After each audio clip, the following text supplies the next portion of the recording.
My name is Irene Kurka, and I'm welcoming you to this podcast that is called Neue, Musik, Leben. This is a German podcast, but once in a while, or now even more often, I present some episodes in English. I'm a soprano. I have studied classical singing, but then I really got into contemporary music, and now I sing lots of contemporary music. If you would like to meet up with me, please look at my website www.irenekurka.de. I will also put this in the show notes. This podcast is all about themes all around contemporary and experimental music. I share with you behind the scenes, insider knowledge, and I really show you the human beings in the new music world. I'm cooperating with the NMZ neue musikzeitung, which is a great music paper in Germany. Now let's get started with the interview today. My interview guest is Eva-Maria Houben, who is a composer, a pianist, an organist. She's an excellent writer and author, and she also is a professor at the university in Dortmund. And she recently has published her new book, Musical Practice as a Form of Life. And we will talk about this as well. Now let's get started with the interview with Eva-Maria Houben. Hello, Eva-Maria Houben. I'm sitting here with you in Düsseldorf, and I welcome you to my podcast interview. Thank you very much, dear Irene. I'm very glad to speak here, and I'm looking forward to a great talk.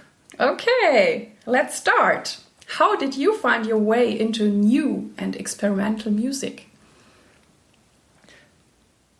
I think I could find a path into new music really late in my life, when I met students and was teacher myself. My studies at the Folkwang University in Essen was very clear and very comfortable for me, and brought many new ideas, and I had contact with new music, but the contemporanean music that is really new, I did not meet during my studies as a student.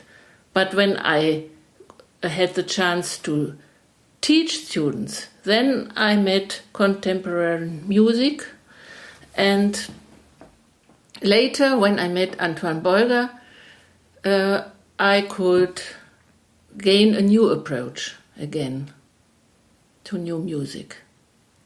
And when did you start to compose? Yes, that was the year in 2000 when I met Antoine Beuger. In this year, I began to compose. And I came to him as a musicologist and during musical researches. And I was very interested in silence in music.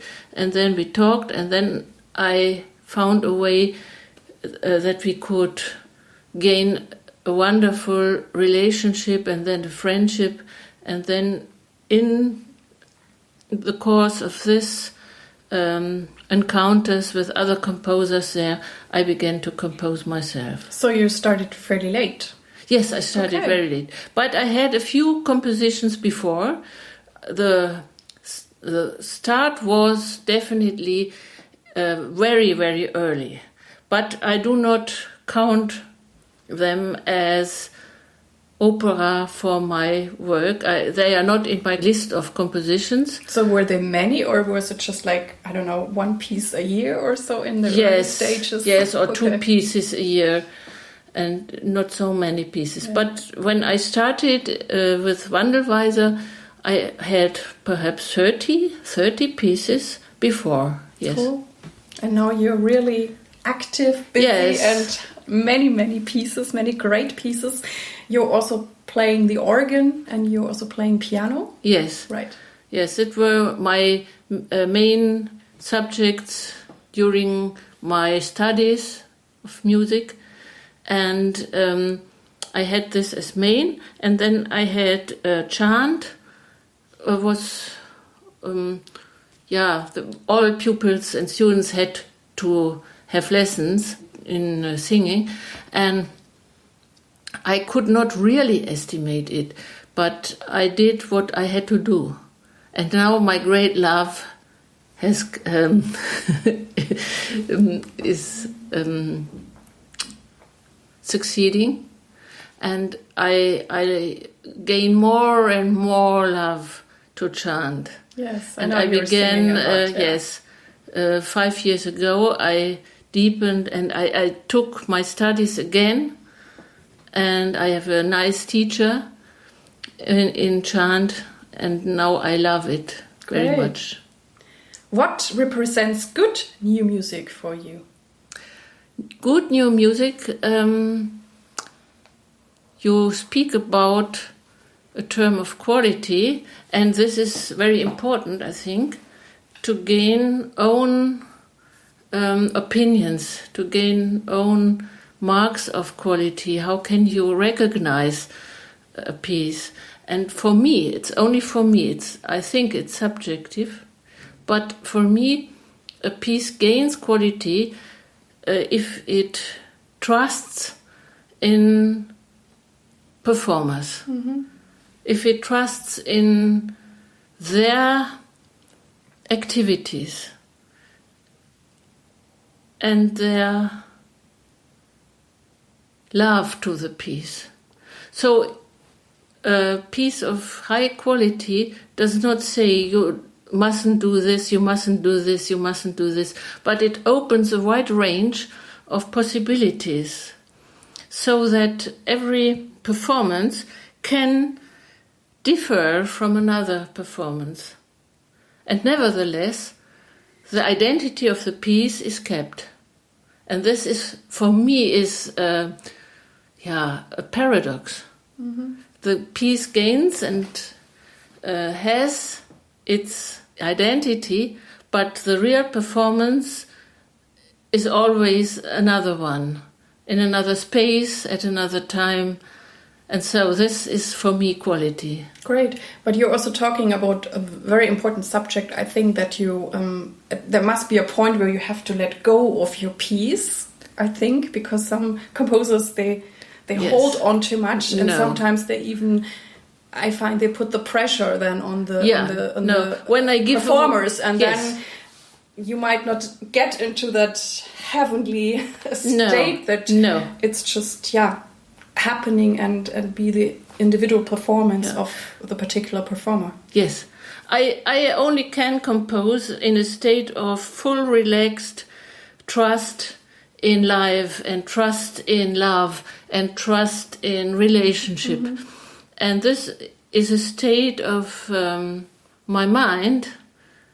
I could say it is a bit affirmation, but not in a bad sense. Mm-hmm. The word is perhaps a bit weakened in the last century, but affirmation is for me a great yes to life, and it carries with it hope and looking into the future. And this is what I want to say in my compositions. And I trust the performers, and I do not say what they do not have to do. So when a score went away and the score is published, I retire. I fully retire and do not put my finger on single places and say this must be in this way and this. They can do what they want. How is it then for yourself? I mean, I know that you also perform your own music. Do you feel them your own freedom, or how do you treat your own music? If I perform a known organ piece, I perform in different churches different pieces, but it's the same identity of the composition. But I must listen to the space, I must listen to the organ, to the specific register and colors, and I can't act like a machine doing the same at different places. It's impossible for me. And do you have the feeling, is there a difference for you performing your own pieces and pieces by other composers? Sometimes. Sometimes, yes. Sometimes I prefer that another individual makes the interpretation of a piece of mine. Mm-hmm. Sometimes. For if I perform Messiaen, I cannot ask him now. And I'm sure I can do what I know, what I must do. Mm-hmm. That's a kind of security. But I don't really think if I like it as much as I like performing a piece with great freedom. But sometimes I prefer that the first performance is done by another performer. There's more distance, and more strangeness, and awe and wonder, and there is energy between two people. I'm, as a composer, give it away, and the performer takes it, and there is a way between two people, and I like this. Great. Because the piece gains a new quality by this. Okay. You already mentioned Antoine Beuger, and you both are part of the Wandelweiser. How would you describe what Wandelweiser is? And please also tell us how you became part of Wandelweiser. Yeah, I became part of Wandelweiser since the first meeting with Antoine Beuger. I telephoned and said, I want to know something about silence. Would you please have a talk with me? And Antoine said, yes, I would like. And then I came, and we were very distant people and did not know each other. And then during the talk, we knew more and more that we had same ideas and that we could meet very freely and talk about many subjects. And so when I left him, the first step on the path to friendship was done. And then I began to become Wandelweiser. And that was a very important day for me. And what is Wandelweiser? I could say that all composers belonging to Wandelweiser do not really know what Wandelweiser is. That's cool. Yeah, and perhaps this doubts and not knowing anything is a great link between us. We feel that there is a community referring to silence, to meditating, but meditation is not the right word, I think. Perhaps more silence and being very present in this moment of listening. Listening is a very, very good word to describe what they want. They want to invite people to listen, to be here and fully accept their existence in this moment. Perhaps this is a link between them all without defining what it is. I'm sure you cannot listen to Wandelweiser music at the same time when you fully concentrate on a book and want to read. It's not a music for the background, and it's a music that can fill a room and you are absent, but you cannot do other activities and like reading or... No, I cannot. I can sit in the garden and have some sounds of wandelweiser in the background, but I cannot concentrate on other things. I know that you also have been composing a lot for the human voice, and I Yes. have been very lucky that I was able to sing a lot of your great music for solo voice, voice with piano, voice with organ. We also did an opera, we did an orchestra piece together. And how is it for you composing for the human voice? What is special or challenging about it? Yeah. When I began to sing again 5 years ago, I think my way to compose changed again, because I have a new approach to the voice. Since last Sunday, I can really speak about it, because I was in a concert Antoine did with his choir Supertats. Oh, you went there? That's Yes, great. I was there, and Great. it was clear for me afterwards. I could not speak. I could not go into a restaurant and talk. I must drive home and nothing, because I had way into silence afterwards, and I had to think about it, because I fully recognized what made the fascination of the voice for me. Before, I only felt it. Okay. And what is the recognition? The recognition that the voice reveals the full vulnerability Vulnerability. and fragility Yes. of human being. Yeah. And there was one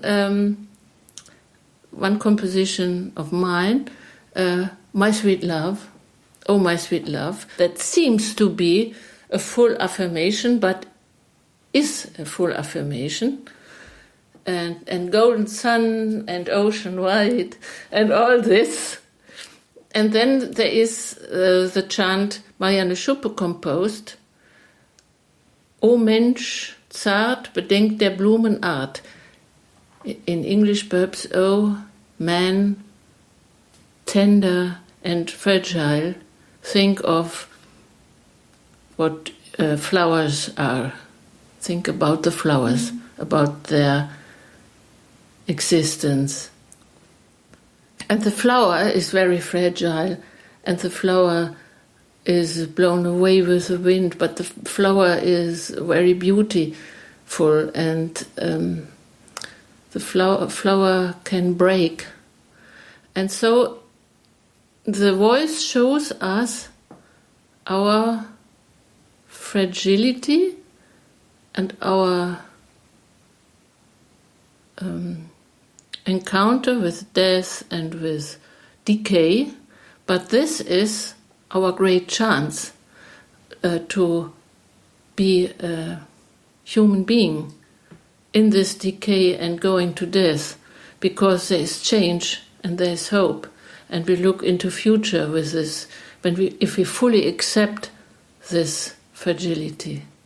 And now I'm very clear about this. And I'm very deeply touched by a voice that shows this fragility. And there are some singers of songs, Klavierlieder, who try to cover this.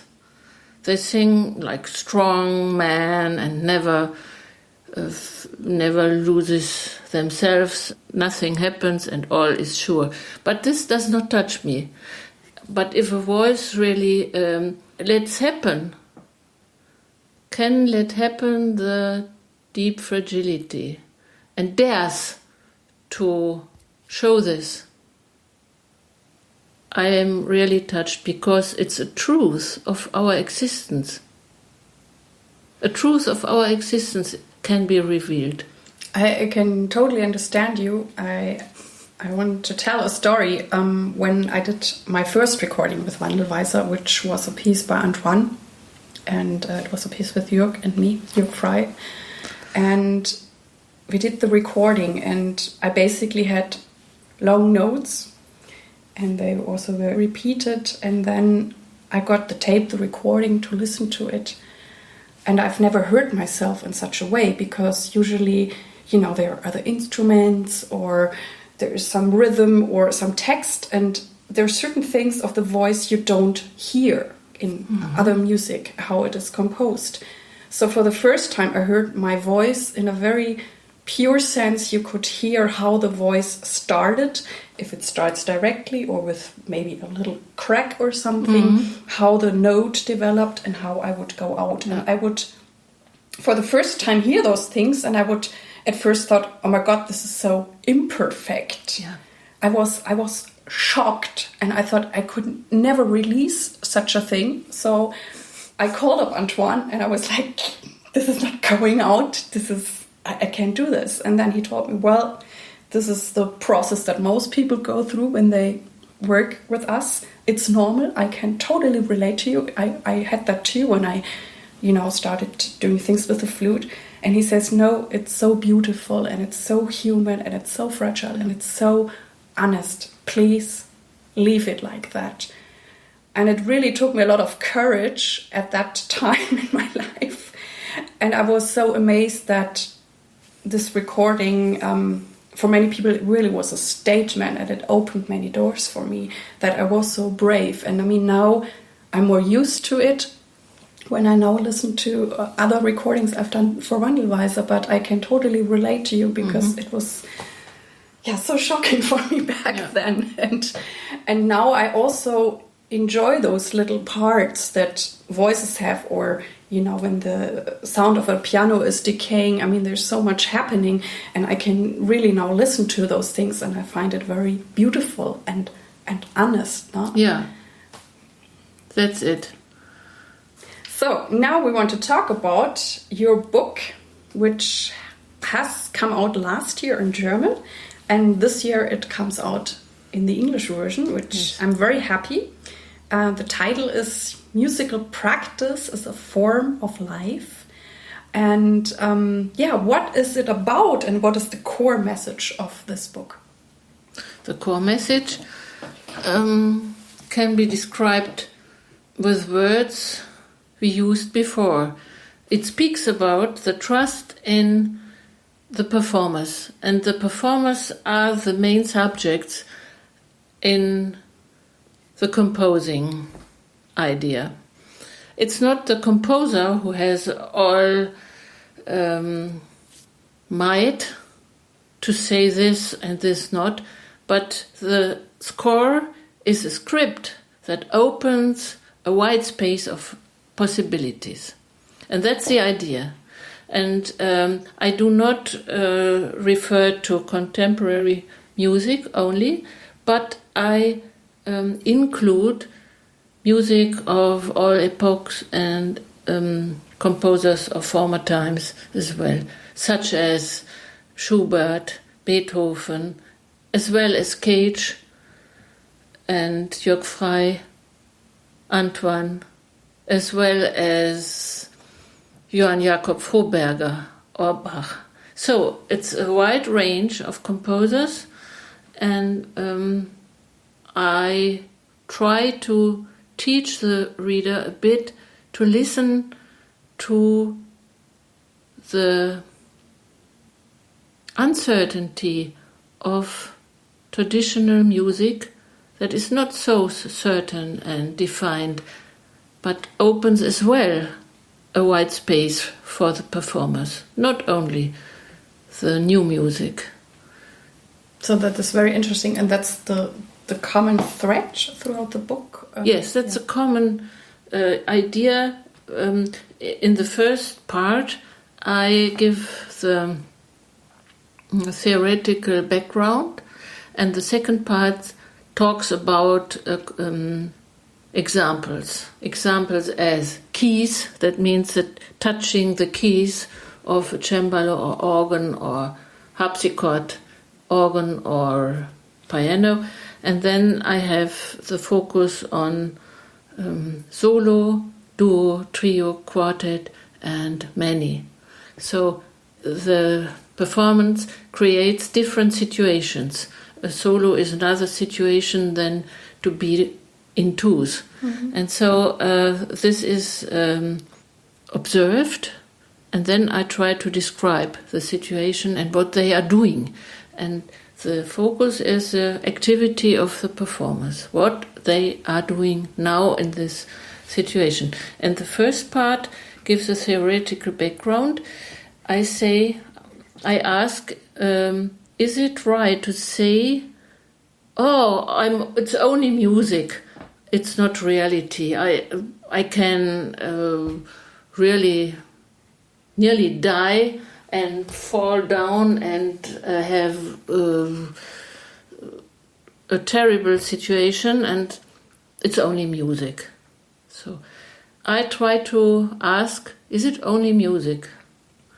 And the idea was to find a philosopher or another author who could provide me with a kind of vocabulary to describe this. And I found Alfred Schütz, who says, basing on William James, I can say that there are many realities and we find real what has to do with us and with our lives.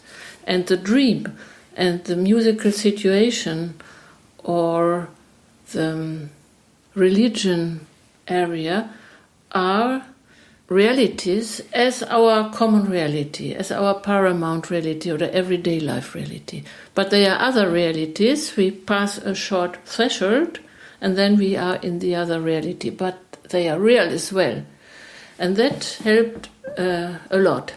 I know when you're going to a concert, there is always something happening with you, even if you like it or you don't like it, or you're angry about it, or you're happy about it, or it makes you calm or whatever.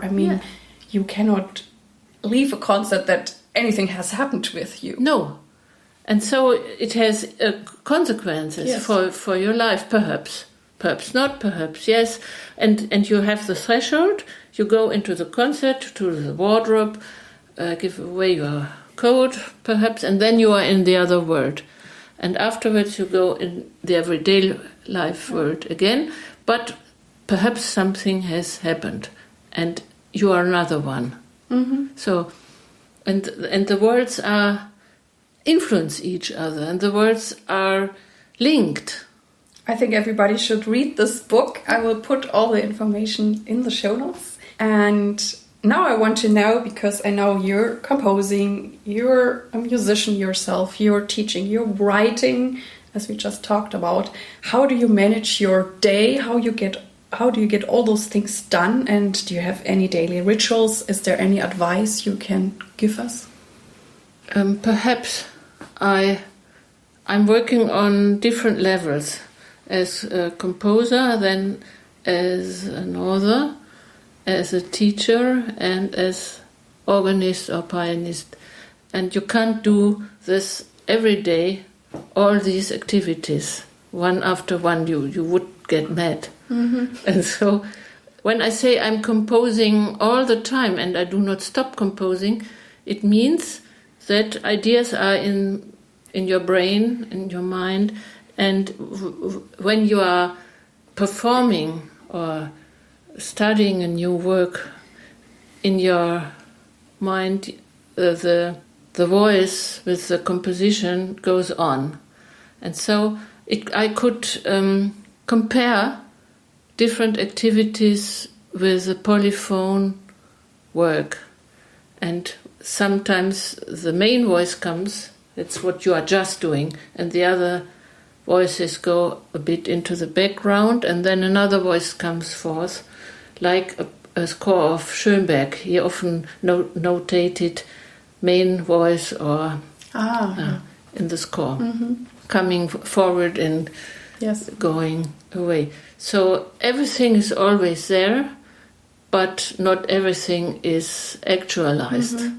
So I think this has nothing to do with multitasking, because multitasking means you try to look in your emails and in the same time you want to follow a recording but I'm sure you're not so much into multitasking. No, that is multitasking, but this has nothing to do with it, because you concentrate on one and the other lines can be influenced and perhaps even right. promoted. There's always running something in your background of your brain and putting things together or seeing, this and this might fit together too. And perhaps a second view, I learned this about the voice by training my voice and by studying again with a wonderful teacher. There are days I recognize that my voice is bad and I think I can't. It's the same we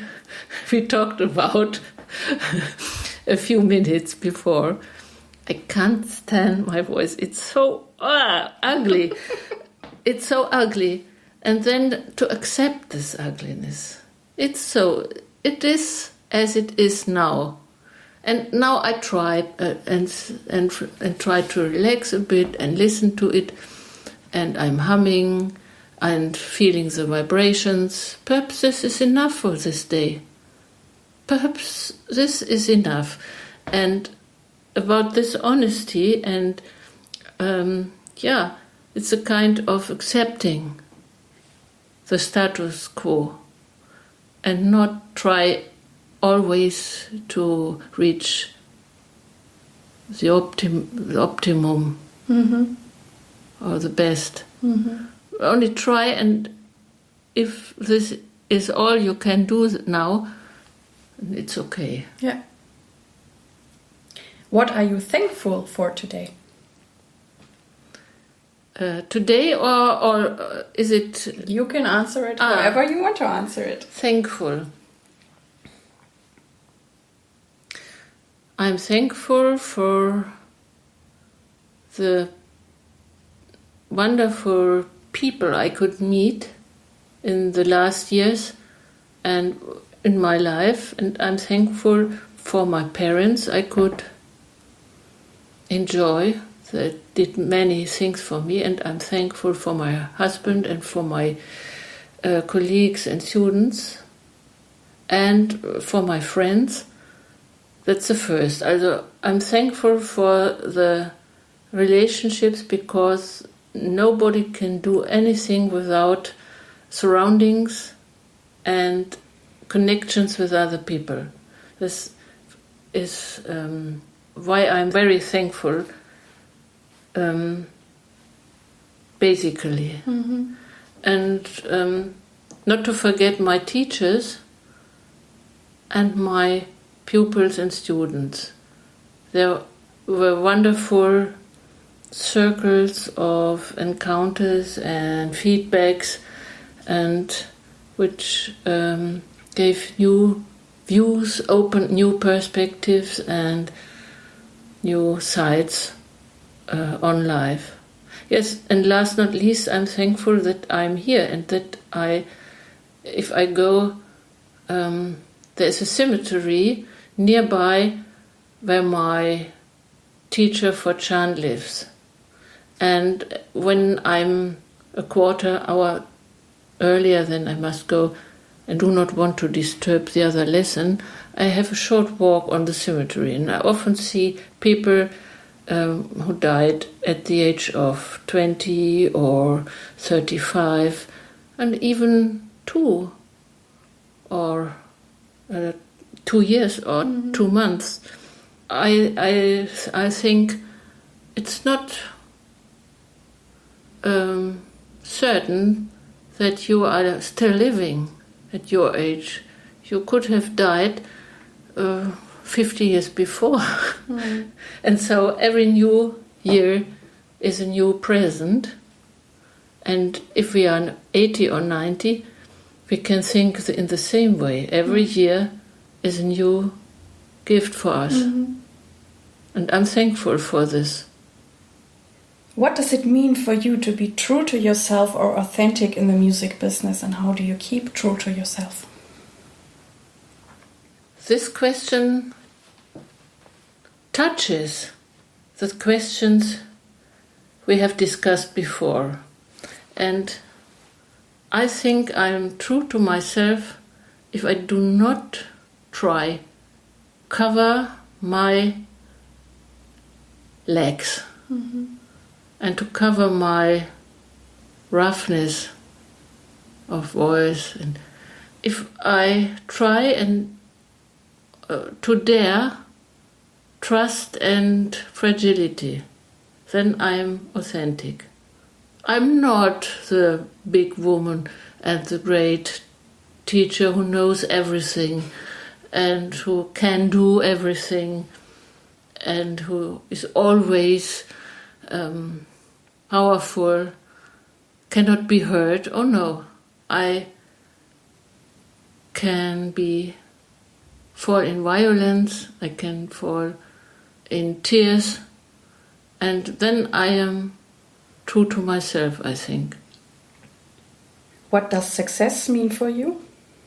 Success means joy in the present. I am not composing for a name in a data list. Mm-hmm. And I'm not composing that everyone will speak in 100 years about Eva-Maria Houben. That's not my aim. I do not know what there will be in the future, and that is not success. Success is my joy to make a new piece now. And I'm composing now, and this activity and work on the new piece is success for me. And it can be new every day.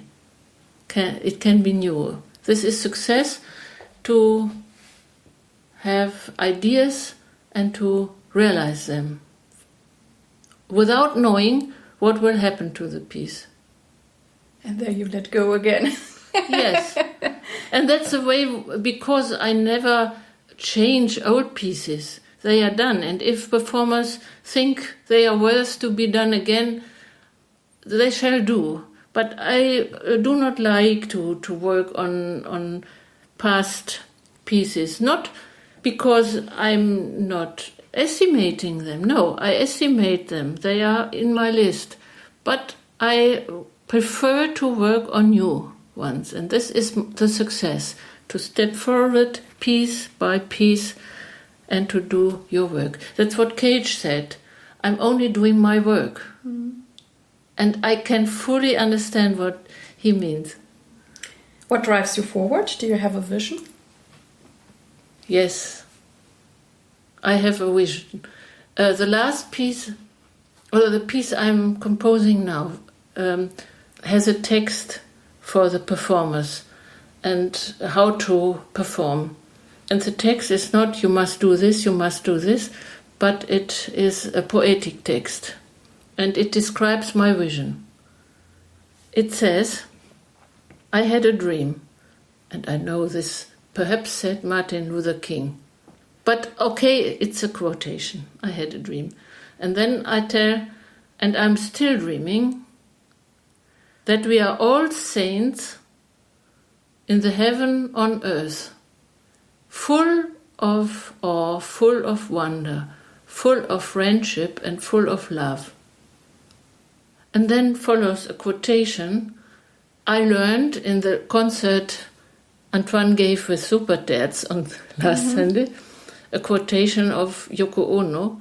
A dream, we dream alone, remains a dream. But a dream, we dream together, is reality. And then the last sentence is the sax. It's a piece for saxophone solo. The sax becomes a voice. And so that's my vision. Great. It's formulated in this last piece, Dreaming Legions. I love that. We arrived at the last question. Maybe you even can top it now. We already got so much precious informations and impulses from you. Which tip would you like to give young artists? I would tell them that it is important to be true to oneself and not to do things that run against their own personality and against their own opinions and ideas, and not to give away the trust in other people and friends and performers. Trust is the way that we keep together and that we keep in touch about the things we must do. And without trust, we cannot reach anything in the world. In this trust, young people who are now going on the streets and cry their feelings about the climate, and the old people who say the same, the generations come together and they encounter, and they can say only this on the basics of trust. That I would say. And on this grounds, you can be creative and you can do things and can compose and can. If you have this, not this ground, you cannot do anything. Well, thank you so much. I'm very moved, and thank you so much for being here. Oh, thank you, Irene. I was very happy to talk to you. So this was the interview with Eva-Maria Houben. I hope there was lots of inspiration in it for you, and I'm looking forward to hearing from you. You can write me through email, through Facebook. I really love to be connected with you. Thank you that you tuned in with me today, and I really hope that you liked it and it inspired you. And I would be so happy if you would share this podcast or even this special episode today with your friends and colleagues. Thank you. I wish you all the best. Live your music, live your life, and see you next time. Yours, Irene.